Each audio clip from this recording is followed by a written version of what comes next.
Good afternoon, friends and colleagues from across the state of Florida and across all of the United States. I am so glad to be here with you today. And on behalf of IPDAY and Ms. June Rawl, the Executive Director, I'd like to welcome you to our session that we are going to discuss about mastering PowerPoint and elevating your abilities and elevating your presentations with pro techniques. So I'm really excited about this opportunity because most of the times I have discussed and presented, it's been on data because that's what I know. And just to reintroduce, I just introduced myself. My name is Mike Johnson. I'm here in Florida, and I'm up here in the Panhandle of Florida. And I love technology. I work a lot with technology.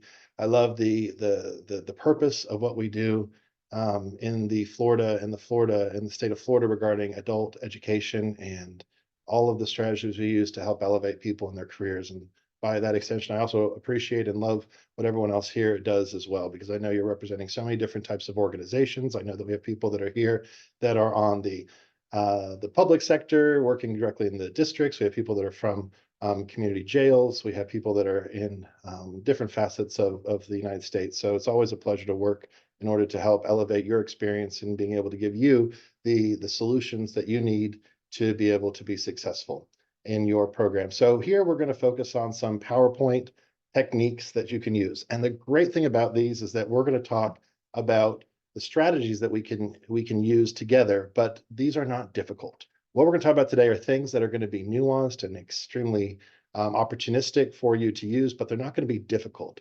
Hello, Suzanne. It's great to see you from Osceola. I'm so glad that you're here. Oh my gosh, you guys are just thank you so much. Yes, I know this is a change for me from Excel and data. So colleagues, I am a statistician by education and trade, and but I love expanding my ability in technology. I love being able to empower others, and so I see some of you already started introducing yourself in the chat, and I love that because I love meeting everyone that's here. I think this is one of the best resources that Florida offers, is being able to empower all of us to be able to learn from each other and to be able to grow together, to be able to work collaboratively. So Walter, great to see you from Charlotte. I think that's Charlotte, North Carolina.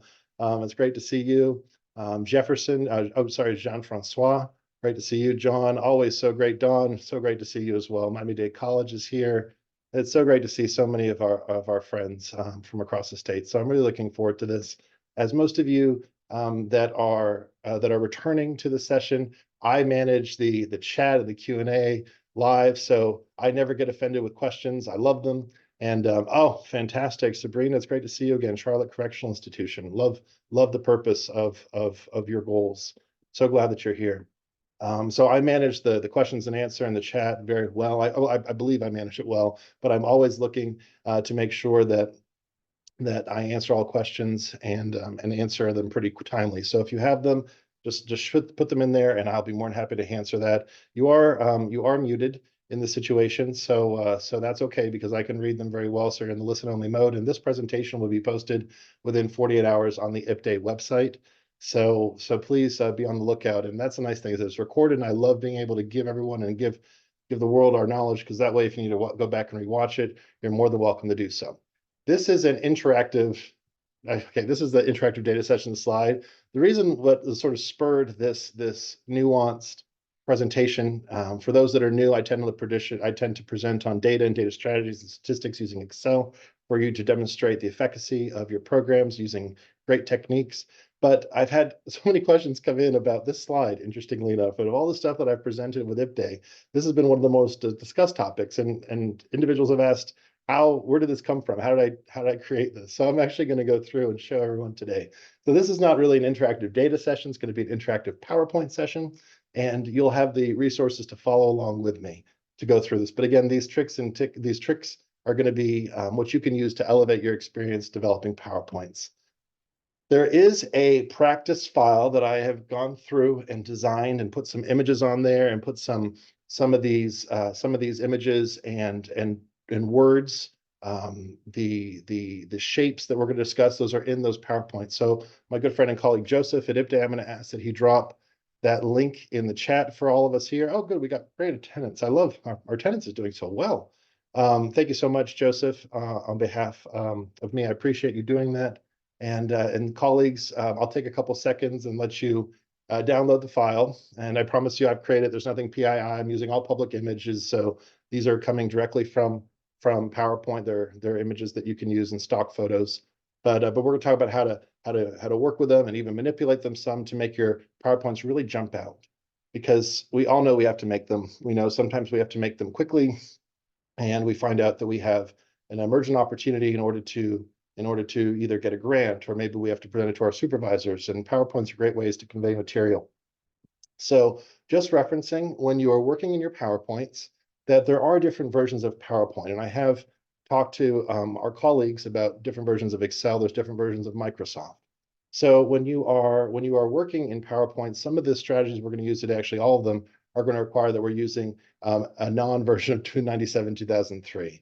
So when you're looking through your PowerPoint, definitely reflect on the version that you're using, because depending upon the version that you're using, you will not have access to some of these tools. And we're going to focus today on just two. And we're going to talk about two ways to really make your experiences rememberable, make them pop, make them scream a theme, in order for you to convey not only the material that are in your PowerPoints, but also to allow people to feel an emotional statement that goes along with whatever you're trying to explain, and how you can change the way that your PowerPoints are presented to allow individuals to recognize a strategy that is going to emphasize not only the material, but how you want to convey it, the process of conveying it.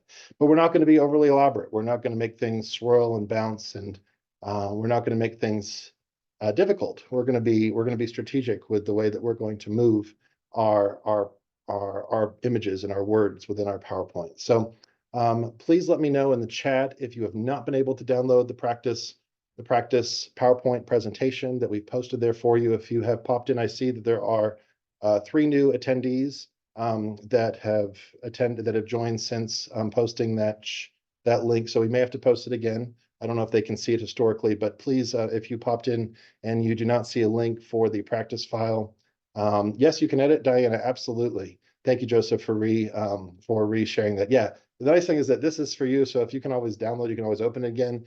In here, it's going to be a very, very nice canvas for us to work with, Diana, so absolutely.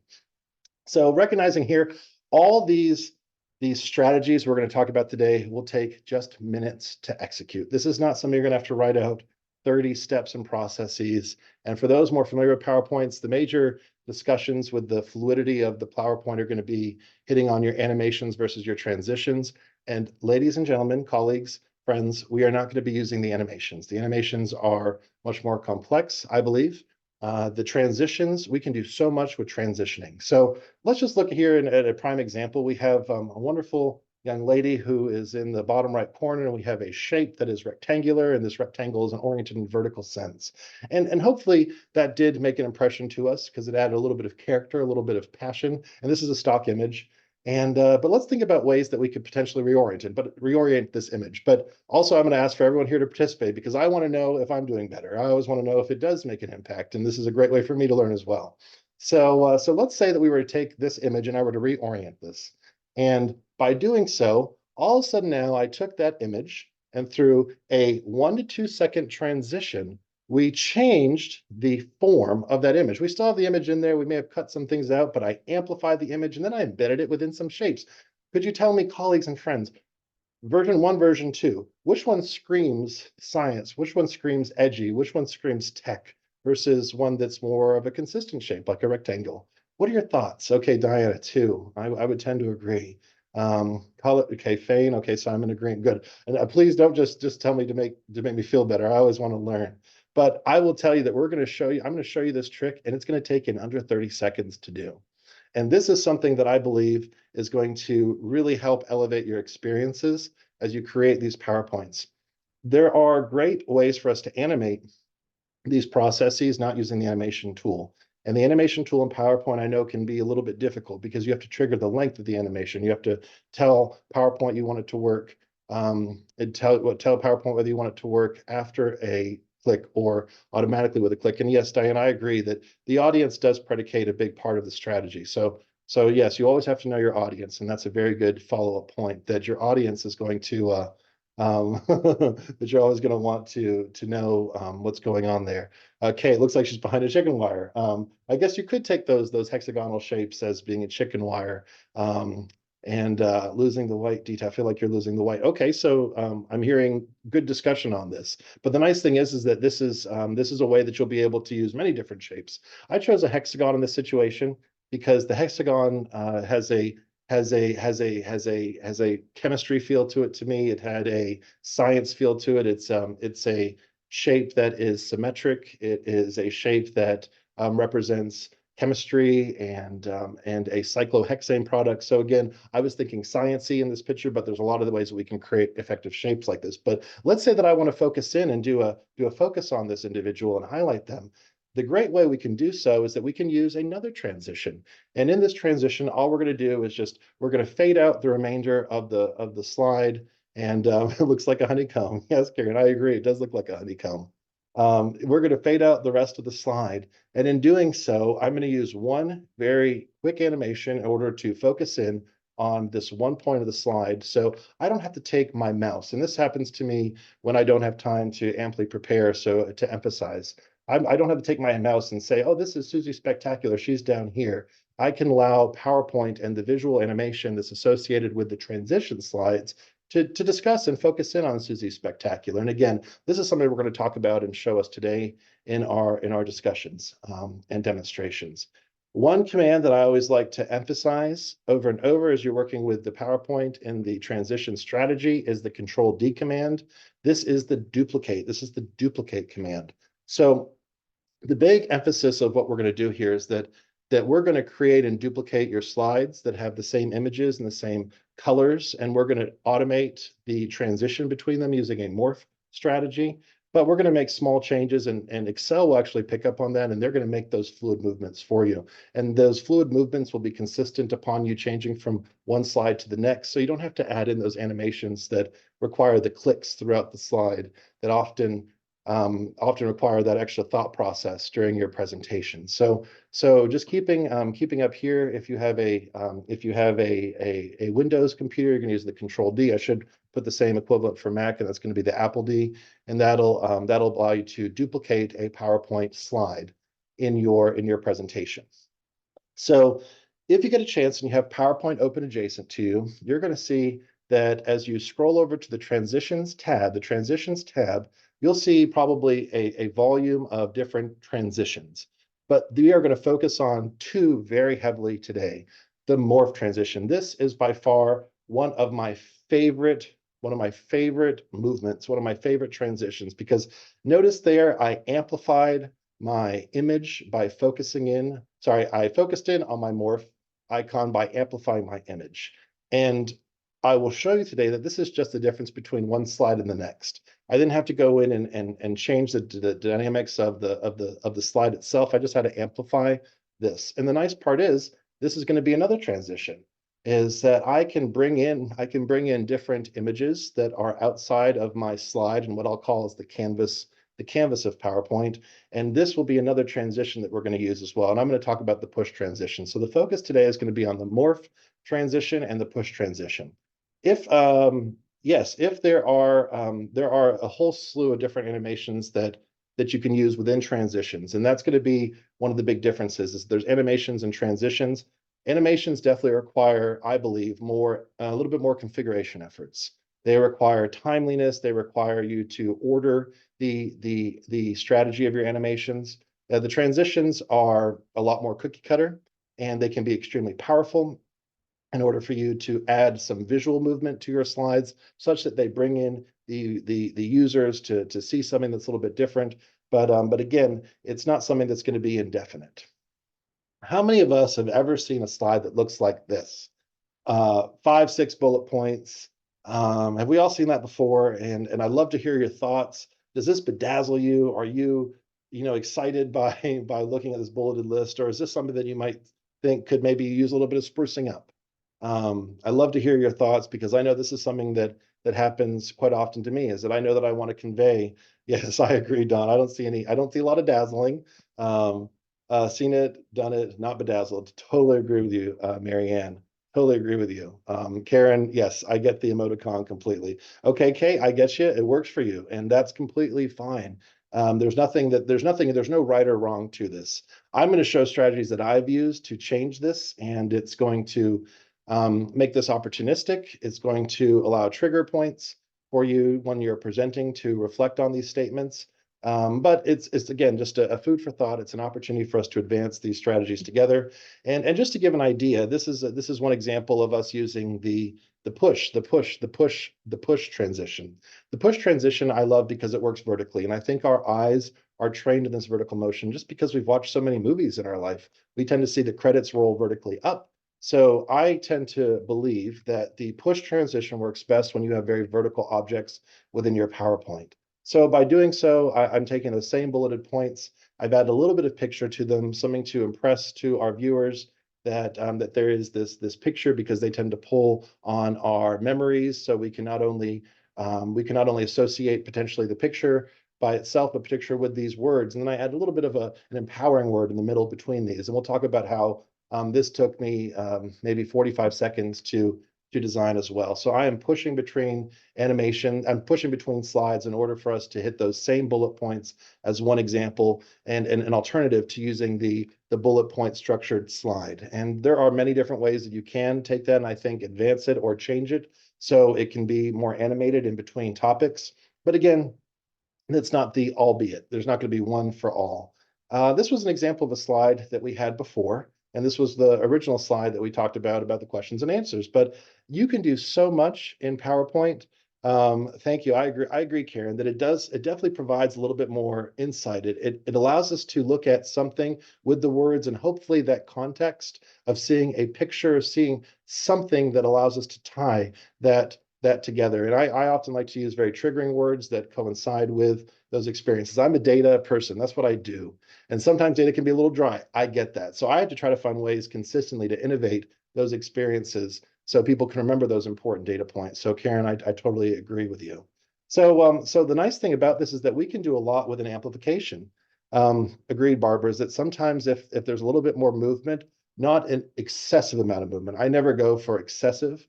But if there's a little bit of movement in between your slides, like we had here between this first one, and then here where I'm going to zoom out a 5-second trick that we're going to talk about today, I'm now able to see my entire canvas. So this is what I call the PowerPoint canvas. The PowerPoint canvas exists beyond the slide. The PowerPoint canvas can be utilized. You can store some text file. You can store some text there. You can store some images that are there in the canvas. But what is presented to you as the viewers or any of the people that are viewing your PowerPoint is going to be the actual slide itself. So I've highlighted in there in the red boxes the rulers, and those are actually in pixels. That's the dimension of length.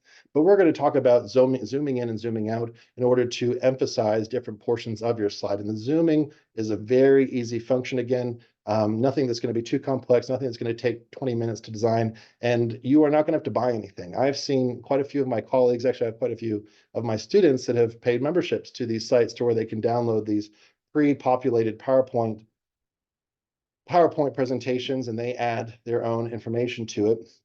But that's expensive, and hopefully through today and through these types of sessions, we'll be able to dive in together. Wow, I do see we've had about 14 more participants join, and it's great to see all of our colleagues. Joseph, I'm going to ask if you could do us a favor and repost the PowerPoint link for all of our friends and colleagues that joined. We are so glad that you're here on behalf of IPDay, and we're going to post a link that you can download a PowerPoint presentation to work alongside with us.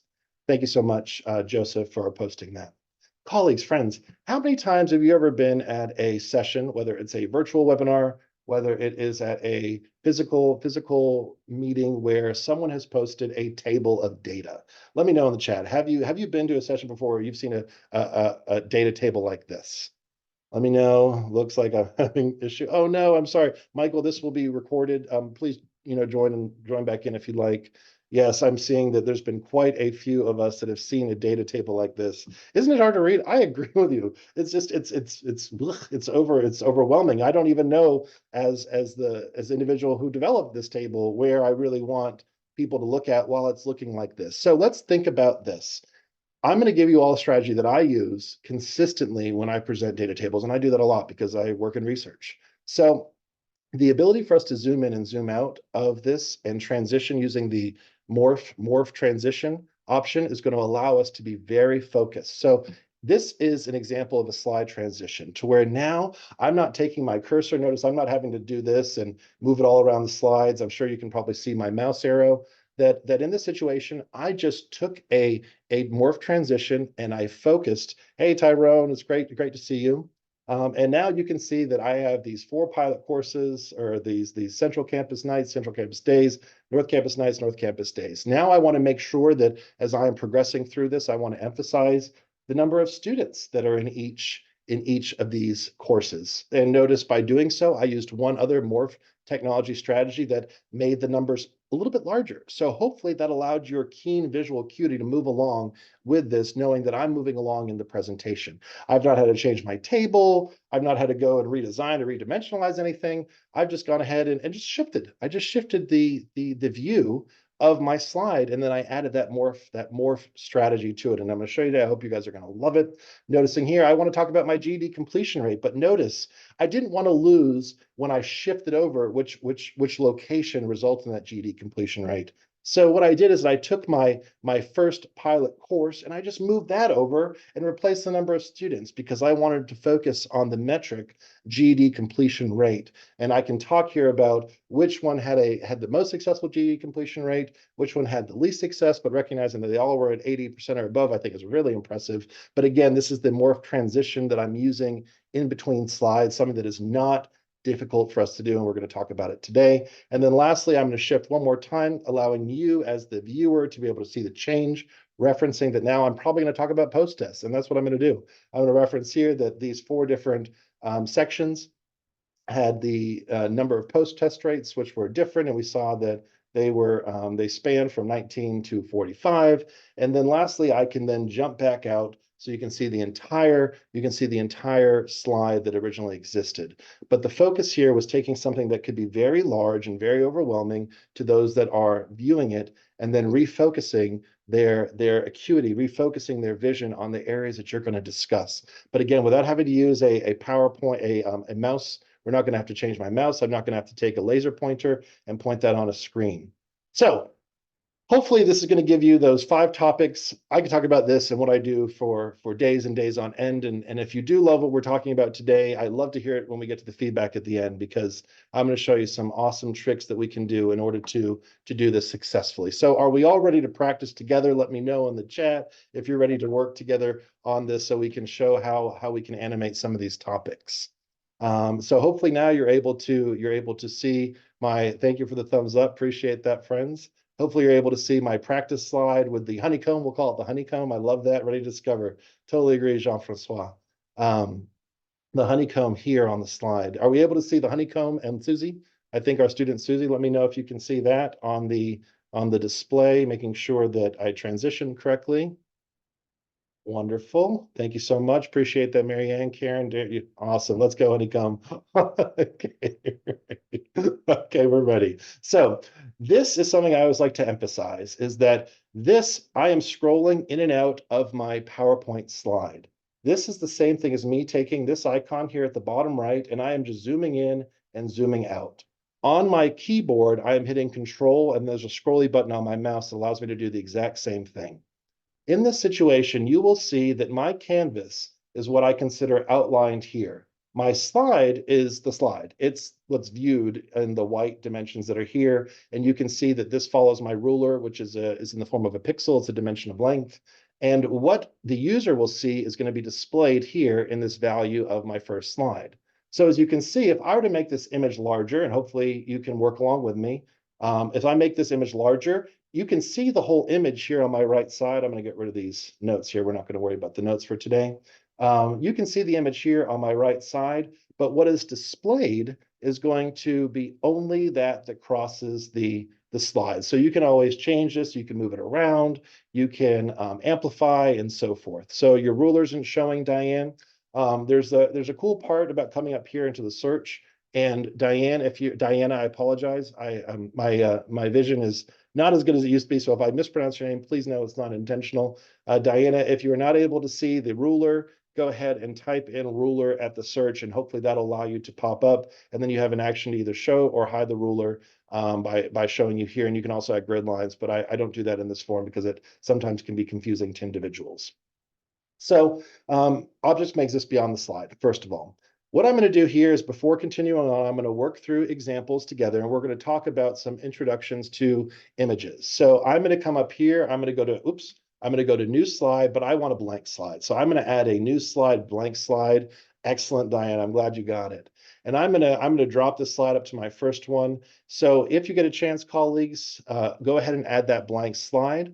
And by doing so, you're now able to see something that doesn't have any images. If you click the default, you'll often get some like text box that are there and some picture animation boxes. The first thing that I want to show everyone is the difference between an image that is delivered when you import it versus an object that has an image added to it. So if I come up here to my insert key, if I come up here to my insert tab, I can come down, I can click on shapes, but I can also click on pictures. Shapes and pictures, but I'm going to show you there's a great key strategy to one over the other. I'm going to go ahead here and I'm going to add an image from a stock image, and you can pick any image that you want. This is something that's delivered. These are stock images. There's no restrictions to them. I'm going to come here and I'm going to click on my insert my stock image, and I want to add a stock image. And let's go ahead here and I'm going to pick one. I don't know. I'm going to pick leisure. I'm going to pick leisure. Maybe we're doing something leisurely. And I think this right here is very powerful. Actually, no, we'll pick this one right here. You can pick anyone that you want. And notice by doing so, it automatically added to my slide in a dimension that I did not select. So you are inserting any slide, and this is something that's going to pop up that's relatively newer in the last several years, and this is a designer. These designers will usually automate for you when you are presenting in order to help you create this flow, this theme. They do not usually have animation changes to your designer. Usually it's a format specific. Actually, it does not have animations in my experience. It just has different ways of presenting the views, and that should have populated. And I'm going to say stop suggesting ideas until I restart my PowerPoint. Notice here that when I added this image that was right here, it brings up this picture format because this is a picture by itself. You can resize this image, but the image will always dimensionalize by clicking here in the top right corner or the top left corner or the top corner, the top center. You can add this image. One of the things that I've seen individuals struggle with is they say, I need to get this image to fit an exact location. And then they go back and forth and they try to redimensionalize that image. But I'm going to show you a great strategy and technique that you can use in order to be successful, to be able to dimensionalize pictures quickly. If you come up here to insert, if you come back up here to insert, I don't want you to insert the picture directly. I want you to insert a shape. By clicking on shape, I'm going to come down here and I'm going to drop down a rectangle. There's different types of rectangles. You can have rectangles with hard sides. You can have rectangles with soft sides, rounded corners. I'm going to go ahead and I'm going to pick a rectangle here, and I'm just going to draw it because I know I want the size of this rectangle to be exactly this size. Let me know if you're there inserting that rectangle. Let me know if you're there inserting that rectangle, yes or no. I want to make sure we're here. And again, this is going to be recorded and you're going to see this posted in 48 hours. Notice what populates. Awesome. Thank you, colleagues. Thank you for being participatory. It helps me know where we are. Notice here in shape format, that when I click on the shape, I get the shape format option. That is different than when I click on the picture, I get picture format. And I say, gosh, I like the picture format, but I see that the shape format has some really different things that I like. So I'm going to say here, instead of me adding the picture directly, I'm going to right click. I'm going to right click on this picture.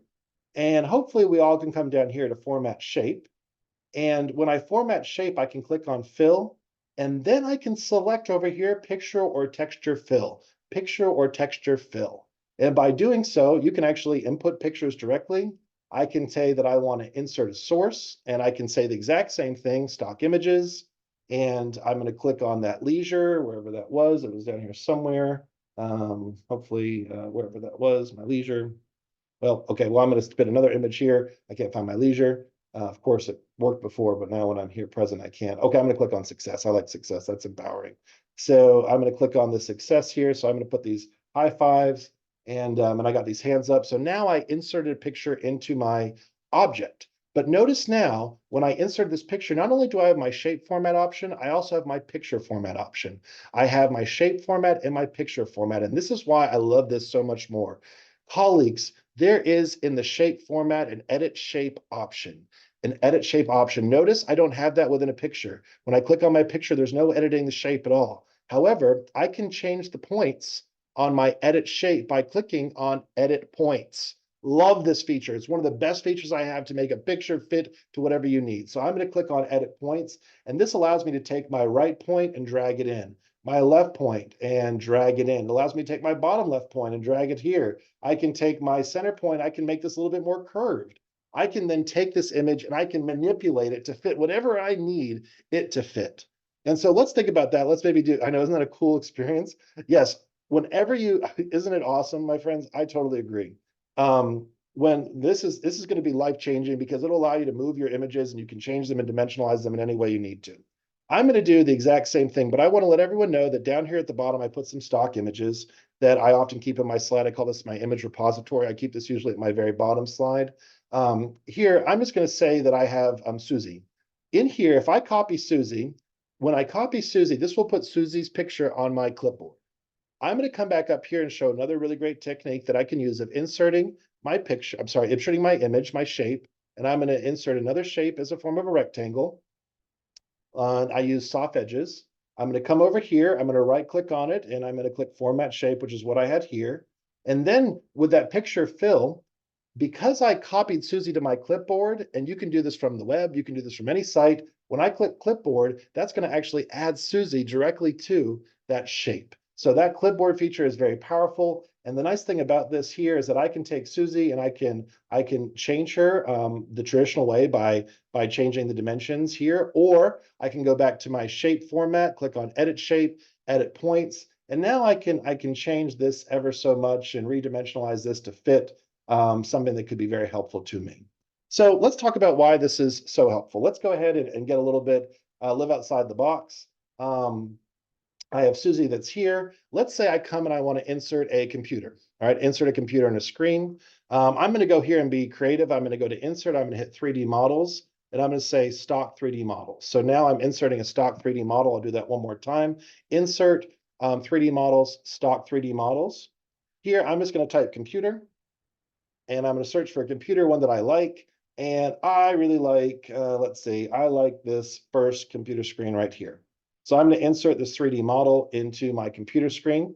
I'm sorry, I'm going to insert my 3D computer screen into my slide, and I'm just going to drag this up here. But notice with these 3D models, you're able to contort and spin them in 3D by clicking here on the image itself. Let's say that I want Susie to be on the front of my screen. I want to emphasize that. I want to change up what's delivered traditionally with PowerPoint. That's okay. We can do this using the shape functionality. So I'm going to take Susie here, and notice when I take Susie and drag Susie, her picture falls behind my computer. That's easy to fix. I'm going to right click on Susie's image and I'm going to say, hey, can you bring this to front, please? Awesome. So now I'm going to focus in on this. And in this situation, I'm going to come back to my shape format. I'm going to edit my shape. I'm going to edit my points. And now I'm going to conform. I should have used the square one. Okay, let me do the square one here. So I'm going to insert this. This is a better one to be as a square here. Rectangle here. So I'll do my best to make it align. And we're going to insert a picture. There we go. So now I did a one with a square. I'm going to edit my shape and I'm going to edit my points. And now I'm going to be able to easily fit this shape in the monitor screen. And now, instead of you having to try to redimensionalize the restrictions of the image, you can use this technique to allow your shapes to fit along with your screen. And you don't have to worry about trying to contort it. And that's one of the benefits of being able to do it this way. Now, when I share it with you, we look like this is something that was delivered, or maybe you worked with a image individual to create this image, and this looks like it was almost delivered in PowerPoint because we have Susie, or maybe a picture of your students or your campus or your experience that are on there. How cool is that strategy, all? And again, through practice, just know that when you insert a picture, do it through your object. Awesome, Paul. Awesome, Karen. I hope you are enjoying this as much as I am. I love doing this. Let me know how we are so far. Okay, is everyone feeling good? I know we have a lot to cover, so I'm going to go back and zoom out. Awesome, awesome. So now let's talk about the morph transition. Hopefully you all are as excited to talk about the morph transition as I am, because I love talking about this. I love being able to help others do their job. So so in this situation, I'm just for sakes and purposes right now, I'm going to delete these two, and I have Susie that's up here in the top right. So again, you can do this in whatever move you have, and if you don't have Susie then in the top right, that's fine. I'm going to use my special little trick, and my special little trick is either I can right click on here and I can duplicate my slide, and this gives me Susie again, or I can hit Control D or Apple D. So let me know if you were able to duplicate a slide that has the same image in the same location. Let me know if that happened. Give me a thumbs up, give me a yes, no, if you were able to duplicate. This is going to be the power of the morph transition. Notice, let's say I wanted to take between my first slide and my second slide, I wanted to take Susie and my computer, and I want to move them down here. I want to move them down there. Awesome, awesome. Yes, it's duplicated. Great, Karen. Great, Linda. So between my first slide and my second slide, Susie is down here. Now I want to take my third slide, and I want to take Susie here, and then I want to take my computer and keep this down here, and I want there to be some sort of motion, some commotion. And then lastly, I want to take this and I want to put them, whoops, I want to put them all together. So, yep, highlight them all. Okay, I have to highlight them all together. Oh, I'm doing it. There we go. I'm highlighting them all together. So now I'm putting this right down here. So notice in this situation, I have all of this, and I do not want to have to animate this. I don't want to have to animate panes. Oh my gosh, I don't want to have to remember what the flow was. And I just want PowerPoint to do it for me because I just don't have the time to create those animations. But ladies, colleagues, ladies and gentlemen, we do not have to worry about this. Ready? Here's the trick. I know where I want my image to be. I've not added text yet because we can do that later. I'm gonna hold Shift on each one of these slides. So 1, 2, 3, and 4, I'm gonna hold Shift. So I've clicked on all 4 of these slides and I'm going to hit transitions. And now I'm going to go to morph. I'm going to go to morph. So between 1, 2, 3, and 4, you'll see that morph is selected. If you can't shift and control and highlight them all, that's okay. You can hit morph on each one independently. Now, ready. When I share this PowerPoint so you can see it, this is my first slide. I morphed, and now PowerPoint animated for us. It took that image from the bottom, from the top right, and moved it to the bottom left. Nice. It had a little bit of motion by using the morph transition. Now it said, okay, I know that we want to split the 2 images, put one up here in the top left, but one down there in the bottom right. I get it. That's awesome. And then lastly, we want to put it back together in the middle. And that is the power of the morph technology. As long as you have the same text, the same images, the same shapes, and they exist for multiple slides, PowerPoint will animate that movement forward. And here is where we can get creative, my friends. Here's where we're going to get creative because we're only to keep the secret between all of us here today. I don't like to tell people a lot of this because now we can get unique, we can get creative, and we can make some animations that are in the transition element. We're not going to have to use this. Awesome, awesome, Karen. Yes, I agree. The morph is very powerful. It is very cool. It's extremely relevant. Some people don't like it because it makes their slide outline, and I call this my slide outline, look disorganized. Ladies and gentlemen, do not fret. I'm going to right click here. And doing so, I realize that I have a whole bunch of slides that are here, and I appreciate that, but I want to be able to I want to create sections. So if you right click on the slide itself, you're not going to see a section option. I'm going to right click here and I'm going to click add section. So here I'm just going to call this my slide 1. My slide 1 is really composed of 4 independent slides. So my slide 1 is going to be my 1, 2, 3, and 4th slide. Now onto my 5th, I'm going to right click in between my 4th and 5th. I'm going to say add section. I'm going to call this remaining, I don't know, slide 2. We'll call it slide 2. I'm not going to do one for each slide. But now I can minimize slide 1, and now I'm just looking at the remainder of my slides. So Karen, that's a great question. You can change the timing of the slides in between the morph by coming over here and change the duration. I often like to leave that as a default. But in your morph, you do have the ability to change the duration of the slide transition. So excellent question, but I don't like to get into that me personally, but you can because that could be something that you enjoy doing and that might help with the flow of your presentation. Let's go ahead here and talk about how I created Susie with the honeycombs, Susie with the honeycombs. So I'm going to come here and I'm going to insert what am I going to do? I'm going to insert a new slide. So I'm going to come to home. I'm going to insert a new slide, a blank slide, and I'm going to put this up here. So I'm going to go ahead and come down here from my repository. I'm going to right click. I'm going to copy Susie's picture, and I'm going to paste this picture right here on my slide. So now I have Susie that's here, and this is Susie as a picture. If you want to import a picture, put a new picture, that's completely fine as well. I'm going to come up here and I'm going to insert, and one of the reasons why I like the hexagon is because of symmetry. I'm going to insert my shape of the hexagon that's going to be right here under my basic shapes. You have pentagon, hexagon, heptagon, octagon. You have a whole bunch of different shapes, but hopefully this will allow your brain to start thinking through about ways that you can do small changes to your slides to make people focus in on them. So now I'm going to go ahead and I'm going to add in my hexagon by drawing a hexagon like such. Hopefully we all feel comfortable with inserting a hexagon. I'm going to copy this, or you can Control D this hexagon too. So that's me hitting Control D. You can duplicate that hexagon and duplicate it again, or you can copy it and you can paste it. I'm going to go ahead and I'm going to zoom in here and I'm just going to add another hexagon. I'm going to add another hexagon here. So now I have my 3 hexagons, and I'm not going to work a lot of time in making them equidistant. I'm just now going to highlight all these. I'm going to copy all 3 of them. And now I'm going to paste these and I'm going to align them so they look symmetric in the honeycomb shape. And I'm going to align these so they look symmetric in my honeycomb shape. And now I'm going to do it one more time. And I have these in my honeycomb shape. You know what? And so something like that. So hopefully you all have a bunch of honeycombs, but you don't have to position each one. You can copy and duplicate, copy and duplicate.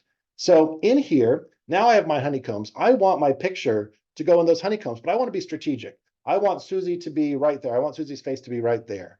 And so the nice thing that I'm going to do is that make sure that when I lay this together, I'm going to join and combine my honeycomb structure with Susie. So in order for me to do that, first what I'm going to have to do is that I'm going to highlight all of my honeycomb structures. So I left click and drag. I'm going to highlight all my honeycomb structures. I'm going to come over here, and now under my shape format, you might see a merge shapes button. So under shape format, merge shapes, and I'm going to click union. So by doing so, I'm going to put them all together. That is not the same as saying group. I can't group them anymore because I unionized them. I use union much more than I use group. I can't get into the reasons as to why, but for this practice, I'm going to use them as union. If you do not see the merge shape option under your shape format, you can always just type union, and you should be able to see union shapes if you had not union them. It would be right here. So hopefully now we can see my honeycomb. When I drag this over here, I see Susie that's behind it.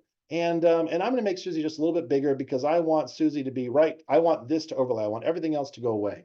Here's the key, my friends. The first thing to do is that you have to select these images in order. We, in essence, have 2 different shapes. We have the picture, which is what I clicked on now, and then we have the honeycomb, which is what I have now. I'm going to first left-click on my picture. You have to do what you want to see first. You have to click what you want to see in the outcome first. I'm going to hold Control. I'm holding Control, and notice when I do so, my mouse changes. I left-click on my honeycomb, and now I've selected both images. And now when I click on Shape Format, I can click on Merge Shapes. And when I click Intersect, this now takes everything else that's outside the picture and allows me to put Susie within this image. And I can take Susie and I can put her here, I can put her here. And every time I do it, you can see how this image realigns in Susie's view. So this is something that I find to be very powerful. I love being able to take small images and being able to move them inside and out and make them special and unique. So it does not also stop with images, colleagues. It does not stop with images. We can do this with videos too. Who wants to learn how to do this with a video? Let me know, or we can move on to the next topic. I can move on to next topics. I got so many topics to talk about. You guys want to see how to do this with a video? Awesome, Paul. Okay, let's do so. We're going to do this one a little bit quicker. Awesome. What I'm going to do here is I'm going to click on a new slide. And yes, everyone loves the videos. We all small videos we do with our phone. Let's make it cool. I'm going to insert here. I'm just going to go for a different look. I'm going to go ahead and click on an oval shape. And I'm going to put, these look like surfboards to me. So I'm going to put a big surfboard in the middle. I'm going to copy it. I'm going to paste it. I'm going to align these surfboards to look like this. So now I have 4. I'm going to put 4 surfboards here. And it's not going to be perfectly dimensionalized. If I want to spend more time, I could do that. And there are ways that you can align these so they are more dimensionalized. But for right now, I will be okay for our demonstrations of getting them decently aligned.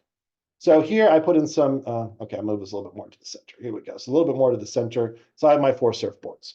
Now I'm going to go ahead and I'm going to insert a video. And I'm going to use a stock video here. And I'm going to go ahead and insert a stock video so I went to Insert Video, Stock Videos. And I'm just going to type, I don't know, education. And I see here, I'm a mathematician, statistician, so I'm going to click this video here, and I'm going to insert this video. It's pre-delivered, and whoa, it's big, it's big. What I want to do is that I want to right-click on this because I lost my surfboards, and I'm going to send this to the back. And now I can see that I have my video, and I have my surfboards. But I know that I want my video on replay because usually I like videos replaying while I'm talking. I like to open with videos. I like to have them in pause moments so people can reflect on them. But this would be something I would use in an opening type environment. When I come over here and I left click on my video, I can click on playback, and I want this to be loop until stopped, and I want it to play automatically. I want it to play automatically and loop until stopped. If it doesn't say that for you, definitely do that. Now we're gonna do the exact same thing we did before. I'm gonna take all my honeycombs and I'm going to hit control. So I highlight all four of my honeycombs simultaneously, or you can just drag and put them together like this. Okay, I'm taking my video, moving it to the side and adding my fourth honeycomb. I'm going to my shape format, merge shapes. I want to unionize these. So now it's really one image. I'm going to take my stock video here. And now I want to click on the one that I want to be presented for. Whatever you click on first is what's going to be shown at the end. So I click on my video first, hold control, left click on my surfboards. Now I'm going to go to my screen. I say, oh no, where's my intersect? Unfortunately, here's the trick. It doesn't present. The only way that I've been able to find this is by, well, first of all, there's a trick where you can add this to your ribbon.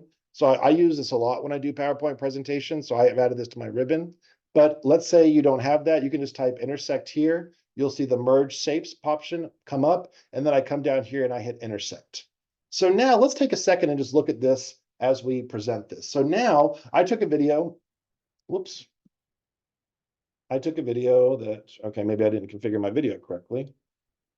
Playback. Oh, I thought I clicked on automatically. Sorry about that. And then loop until stopped. So I got to make sure to click on automatically and loop until stopped. So now when I click on this video, here we can see that I took a video that was generally delivered by PowerPoint, and now I just embedded in some images and I have it going on replay and replay. And that to me looks pretty interesting. But remember, I don't have to keep my images within my PowerPoint slide. I'm going to take this and say, you know what, I want to make this just a little bit bigger. I don't know. I want to make this beyond my PowerPoint here. And I want to make my background, these remind me of surfboards, so I'm thinking blue. I'm going to go to my format background. So I right clicked on the slide. I went to format background. I go to gradient fill. I'm going to pick on some gradients and I'm going to click on this gradient here. And I feel pretty good about that. And that changes this. And I'm going to change some opacity here and move this down and make it a little bit lighter.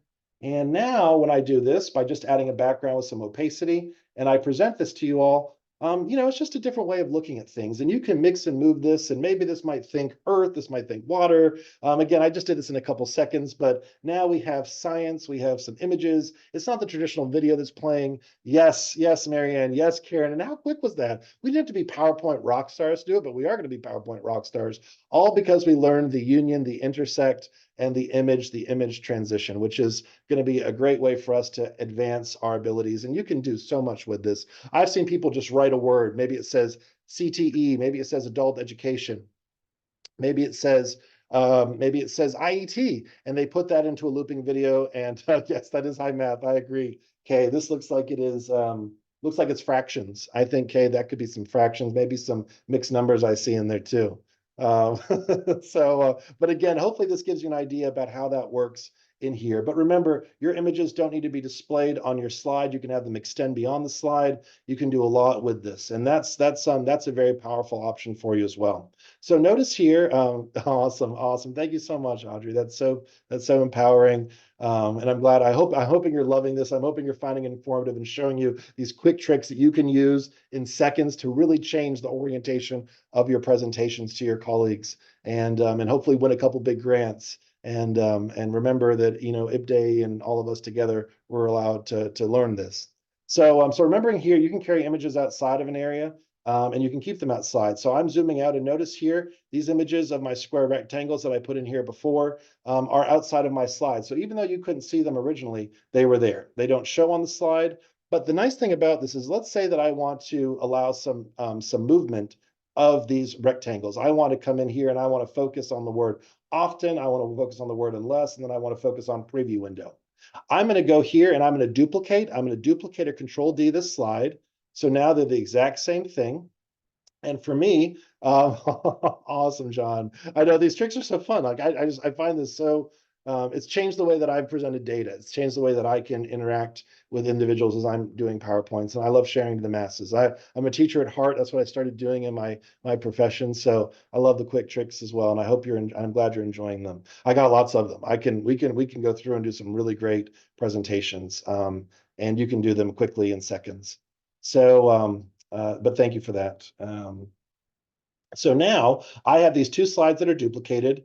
I want to see an animation. I want to see a little bit of movement on my first slide, but I want to focus in here. I'm going to take my first red square. I'm going to redimensionalize it here. You can do it wherever you want to. I'm going to take my second red square. I'm going to dimensionalize it here. So just changing the orientation. And then lastly, I'm going to take my third red square. I'm going to drag it in here. So under preview window. And again, this is just for practice and show. Between my two slides, I need to make sure that I have my transition of morph selected in between. So I want to make sure I have morph and morph. Now, by doing so, when I present this to you, you can't see those red squares because they were on the canvas. They weren't on the slide. They were in the canvas. They weren't on the slide. And now when I hit my next slide, I get movement. And now that movement is not eccentric. It's not lavish. It's not going to make someone go, oh my God, what just happened? And have to sit back because it's so much movement. It's subtle image. It's subtle movement. But now we were able to take that and we were able to focus and highlight by taking images that are outside in the canvas, not on the slide, and duplicating that slide. That's the key. You have to have those images throughout the slides. You have to have those images throughout the slides. Oh, yes. Great question. Great question. I had a question come in from a colleague. How can we focus in on Suzy Q? Okay, I forgot to show you that. I'm so sorry. I forgot to do how to focus in on Suzy Q. So how we focus in on Suzy Q and did that, the red focus. That's what the question was. We're going to show you how to do that quickly. We'll do this in 30 seconds. I'm going to go to Insert Shape, and I'm going to put in the shape here, the donut, the circle hollow, they call it. And I'm going to put my circle hollow that's in here. Does everyone see how I put my circle hollow in here? I'm going to zoom out of my slide, and I'm going to make this a little bit bigger. And I'm going to duplicate this. I'm going to duplicate this slide. So it is, actually, let me do it later. I'm going to keep this here, but I'm going to make this hollow so large that it is not even seen on my screen. So I'm going to zoom out here. See how it's so far beyond my canvas that you can't even see the circle. That's what my goal is. So notice here, I've moved it so far out that now when I present it to you, you can't even see that I have my circle hollow there. Now, since I have it here, I'm going to duplicate my slide. I'm going to duplicate my slide. So the circle is in between both. And now what I'm going to do is that I'm going to take my inner circle, my inner radius, and I'm just going to drag that in, and I'm going to redimensionalize it over Suzy. So now I'm going to redimensionalize this over Suzy, and I'm going to make this a little bit smaller here. So I'm just redimensionalizing this over Suzy. I don't like that one. So I make it a little bit bigger. Here we go. So now I've dimensionalized over Suzy. So now I'm going to right click on this image. I'm going to go to format shape. I use that very heavily. I want to select here that I want a transparent. I want to use a color of, I think I used red, and I want to make this transparent. I'm going to make this transparency 60. So now I have these two slides. The images are the same on both slides. I just changed the dimensions of one. Now I want to go between both. I want to make sure I hit transition, click on morph, so that way I am transitioning. Now when I show you here, we have Suzy and she's presented there, but I want to be able to focus in on Suzy. By doing so, and I right click, now I have focused in by just adding one other oval and changing the dimensions of the oval in between slides using morph. And now you can see that I've grayed out, read it out, the rest of the image, and we have Suzy that is here. So hopefully you're able to see that. You can add you can add a quick text box. I might make this a little less transparent. I might make this here a little bit darker. I'm going to insert a text box and say, this is Suzy. This is Suzy. Oh, I got to scroll in. I got to zoom in so you can see Suzy. The text box with Suzy here. This is Suzy. She is fantastic. She is fantastic. So here, and I like to use white often on a color like red. So I'm just going to change this font color to white here. And again, you can make this look a little bit more spiffy. But now by adding this here in between our slides, I make sure that the morph transition is hit. And I open this up, and now When you go to the next slide, it will bring in the oval, and this is going to display. This is Susie. She's in fantastic. Awesome. So that's how you're able to focus in. So I love the oval technique. It allows you to really home in and focus on different parts of the PowerPoint slide, especially if you want to add a little bit of animation, but not overly animate it. Something that I find extremely powerful. Here, I know we're running close to time. This is going to be something that I love to show. I'm sure some of us in our past have seen very large PowerPoint slides that have a lot of information, and sometimes it's just so much that I don't know where my eye is going to go. So I pulled down here the Florida Basic Education Mathematics Standards Matrix, and there's just so much in here. I'm going to show you what we can do in under 60 seconds in order to focus in on certain parts of it. Ready? So you have a big data table, something big you have to display. Remember, I'm going to come over here and I'm going to duplicate this slide a couple times. So I'm going to control D it a couple times, noticing that I still have my 3 red boxes on all these slides. Now what I'm going to do is that I'm going to magnify in on the second slide. And when I do so, I'm going to make this a lot bigger.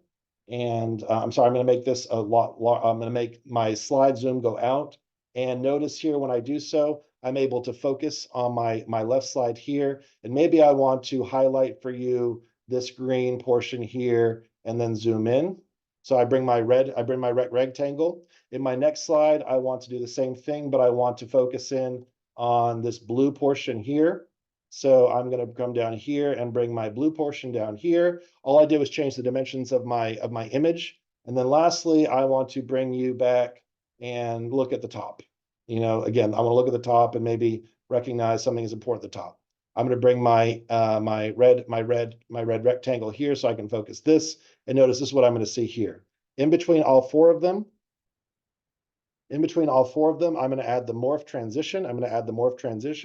And now when I show you all, we have this big, huge, overwhelming sheet, but it's important. It's okay to have this because maybe it shows the complexity of Florida Basic Education and Mathematics Standards. There's the complexity of the matrix. But now instead of you taking out your highlighter or your pen or your mouse, you've just done a zoom, you made the picture larger, you added the morph transition. You'd have to change the picture dimensions at all other than making them bigger and smaller. Now we go to the next slide and it automatically shifts the red rectangle down with you. So you have some great animations. We go to the last slide, it focuses and it brings us in here for those visual cues. So your audience is going to exactly where that red rectangle is in conjunction with the focus and the expansion of the image itself. So colleagues, I appreciate all the time that we've spent today. I know that we are getting down to the last couple minutes and I have thoroughly enjoyed working with you. If you did enjoy this, I know this is not traditional. Let us know in the survey because I don't mind. We don't mind adding more information about this. I know this is atypical of my data, but I love the conversations we've had. We would appreciate if you take the poll, and that would be a fantastic opportunity for me to learn, for us to learn about your experience with this presentation. I loved. Oh, thank you so much, Gene. Thank you so much, Sandra. I do want to let you know that our next Tech Tuesday, our next session is going to be on May 21st at 12 noon Eastern Standard Time. And this is going to be GED Tech Master in 2024, Empowering Adult Learners in the Age of the Digital Frontier as a course. So that's going to be on May 21st. We encourage you to attend.